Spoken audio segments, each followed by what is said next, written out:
Bien, vamos a retomar el contacto con Jacinta Molina. Ha estado monitoreando desde esta mañana el regreso a nuestro país de los turistas. Claro, porque Chile reabre sus fronteras a través del aeropuerto de Santiago. Nos va a contar detalles, Jacinta, de cómo se ha dado este proceso. Jasi, ¿qué tal? Muy bien, Seba, claro, retomamos el contacto porque lo prometido es deuda y estamos precisamente con el subgerente de comunicaciones del aeropuerto Nuevo Pudahuel, Branco Carlesi, que nos acompaña a esta hora de la mañana. Primero, Branco, bueno, buenos días, te saludamos primero que todo para saber cómo se ha dado todo este proceso. Estamos muy expectantes de saber cómo han sido estas primeras horas, qué evaluación hacen ustedes. Sabemos que es un poco pronto, pero a priori, ¿qué evaluación se puede hacer de estas primeras horas desde esta reapertura de las fronteras aéreas en nuestro país? Buenos días. Primero agradecer al canciller Alamant, a la ministra Gloria Huth, al ministro Palacios, que vinieron a acompañarnos para esta apertura. Es muy importante, 8 meses cerrados con las fronteras y con unos vuelos menos del 90%. Ha sido muy complicado para el aeropuerto de Santiago y para Nuevo Pudahuel específicamente también. No esperamos un arribo de muchos pasajeros. ¿Por qué? El golpe de esta crisis es tan fuerte que es solamente comparable a la Segunda Guerra Mundial, ni siquiera el 2001 los ataques terroristas, ni siquiera la crisis financiera. Eso quiere decir que las aerolíneas devolvieron muchos de sus aeronaves que estaban en comodato o por comprar y las rutas se disminuyeron al mínimo y además esas rutas que están hoy día abiertas vienen con un porcentaje de ocupación muy bajo. Entonces, para que las personas se retomen lo que teníamos el año pasado, que eran 25 millones de pasajeros, van a pasar 4 años más, recién al final del 2024. Entonces, una muy buena noticia que los turistas puedan volver. Tenemos hoteleros, Fedetur, que estaba muy complicado, y esto esperamos que sea un respiro porque el aeropuerto de Santiago es el primer lugar en Chile donde ingresan extranjeros. Y además el trabajo que hace Nuevo Pudahuel en conjunto con la alianza con el gobierno, atraímos más aerolíneas, nuevas rutas y bajaron los precios. En la administración del presidente Piñera, también el exministro Valente bajó la tasa de embarque. Entonces, esa alianza público-privada fue fenomenal en pos del beneficio de los pasajeros. Ahora nos encontramos en un momento muy complejo.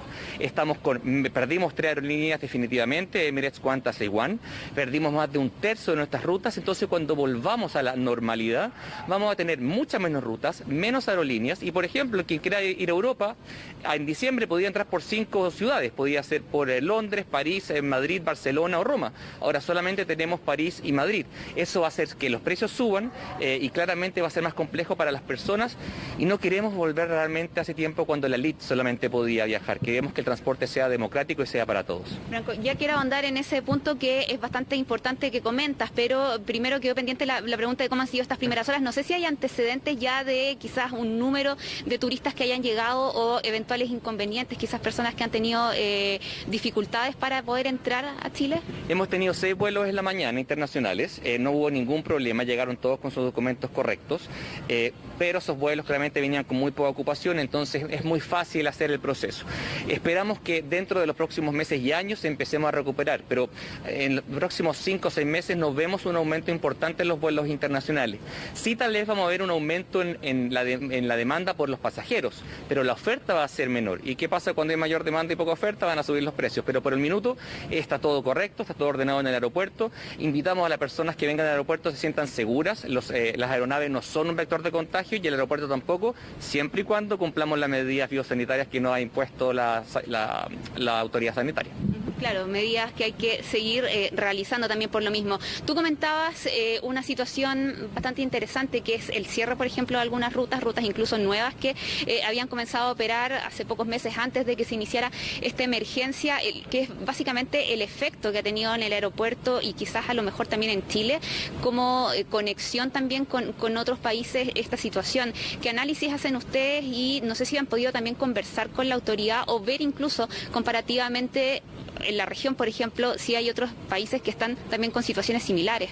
Nosotros operamos 70 aeropuertos en el mundo y en todos esos países hay o conversación o ya se han llegado a acuerdos, algunos mejores, algunos peores. En general los países ricos inyectan directamente dinero a sus aeropuertos, otros modifican los contratos para no perder dinero y nosotros le comentamos a nuestras autoridades que podíamos tal vez modificar el contrato para que nosotros podamos invertir más y así continuar con este gran éxito que fue la alianza público-privada. Pero hasta el día de hoy estamos en una situación que todavía no logramos sentarnos a conversar con el gobierno, eso es muy importante. Estamos confiados que lo vamos a hacer y estamos confiados que el gobierno comprende cuál es la urgencia de la situación, porque realmente este año los gastos son mucho mayores que los ingresos, el próximo año también. Entonces hay un desequilibrio económico del contrato de la concesión y ese equilibrio económico debe reequilibrarse para que así el concesionario pueda invertir más.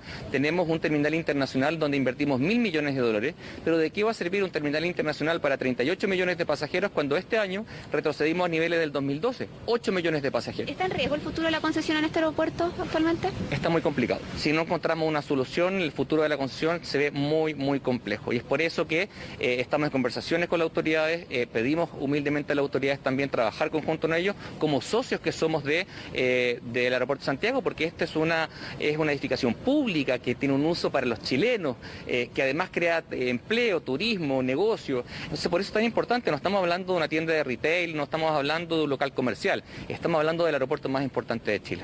¿Y qué pasa con la construcción de esto que se estaba realizando acá? Porque el aeropuerto se está ampliando también al mismo tiempo que le ha tocado convivir con esta situación inesperada, con la emergencia. ¿En qué está también esa ampliación? La ampliación está ya sobre el 90%, está por ser terminada, pero nuevamente, ¿de qué sirve un edificio que hay que calefaccionar, que hay que trabajar, que incluso otros ministerios tienen que poner también dinero porque los presupuestos están de servicio de SAC, de servicio agrícola ganadero, de PDI, entonces hay personal que tal vez no va a ser necesario y sabemos a través del ministro Briones que el presupuesto próximo año es muy acotado para proteger la salud de las personas. Entonces también hay que ser muy efectivo con cómo se gasta este dinero que es público finalmente. Entonces, ¿cómo somos efectivos en volver a traer a esta aerolínea, a estos pasajeros para que tenga un uso el terminal internacional y no solamente un uso lógico, sino que un uso que sea proactivo y de nuevo logre animar a los pasajeros y a la aerolínea a volver a Chile? Perdimos a Emirates, cerraron la oficina, es decir, Chile perdió la conectividad directa con Dubái. British Airways debería volver, pero aún no lo hace. Perdimos la conectividad con Londres. Air France está volando solamente una vez a la semana, cuando antes lo hacía 5. Entonces, ahora que está pasando, ojalá, si llega una vacuna temprano, recién en ese momento va a empezar nuestra crisis. Hoy día el aeropuerto está en medio de la crisis. Pero cuando pase esto, recién tenemos que reconstruirnos. Y para reconstruirnos tenemos que fortalecer la alianza público-privada como lo hicimos antes y que fue tan exitosa. La ministra mencionaba, de hecho, el año 2024 como un año en que posiblemente las operaciones vuelvan a tomar la normalidad que tenían antes de la llegada de la pandemia. En ese sentido, ¿cómo va a ser también el flujo que ustedes esperan o qué pronóstico también tienen de lo que va a ser una temporada estival quizás distinta en comparación a otros años? Imágenes de aglomeraciones que veíamos en el aeropuerto y que ahora por lo menos no se están registrando. ¿Cómo están ustedes analizando y trabajando quizás? Porque ahora que se reabren las fronteras hay que llevar a cabo también algunos protocolos que podrían generar también ahí algunas complicaciones. Los números que entregó la ministra Hood son los correctos, tanto la ASI como la IATA lo confirman. Vamos recién a recuperar lo del año pasado a final del 2024. Es decir, los años que vienen va a ser 8 millones de pasajeros, para el próximo año 13 millones de pasajeros y recordemos que este terminal fue construido para 16 millones de pasajeros.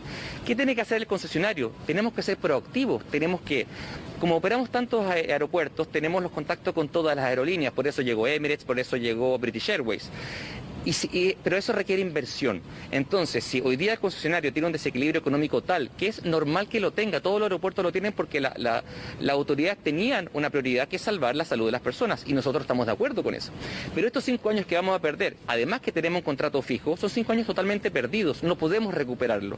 Y es por eso que nosotros estamos encantados de invertir en Chile porque es un país con las reglas correctas, reglas justas y que se mantienen en el tiempo. Pero cuando hay un evento que es exógeno, que es forzoso y nosotros tenemos una inversión de $1.000 millones y tan poco tiempo de concesión que nos quedan 15, quiere decir que para recuperar la inversión y para poder invertir más tendríamos que tener un crecimiento de 30% anual, cosa que es imposible. Entonces por eso estamos muy convencidos que la autoridad está pensando en cómo poder trabajar con el aeropuerto, y llegar a un beneficio mutuo que finalmente no es beneficio ni para el gobierno ni para el concesionario, es para los pasajeros como tú, como yo, que no acostumbramos a viajar por 15.000, 20.000 pesos y que no queremos que vuelvan esos valores de 200 o 300 300.000 pesos. Bien, pues muchas gracias por esta conversación con CNN Chile. En el día entonces en que se reabren de forma paulatina las fronteras aéreas a nuestro país para aquellos extranjeros no residentes, estamos monitoreando de hecho la situación acá en el aeropuerto de Santiago, un aeropuerto que ya lo escuchábamos también se ha visto afectado, como sí, otras claro. empresas a nivel mundial también producto de esta pandemia, pero en medio también de un momento en que de forma paulatina, como ya conversábamos, Seba, se busca ya ir retomando de a poco funciones y también de forma más lenta también considerando la situación actual en términos sanitarios y por cierto también lo que ocurre a nivel internacional.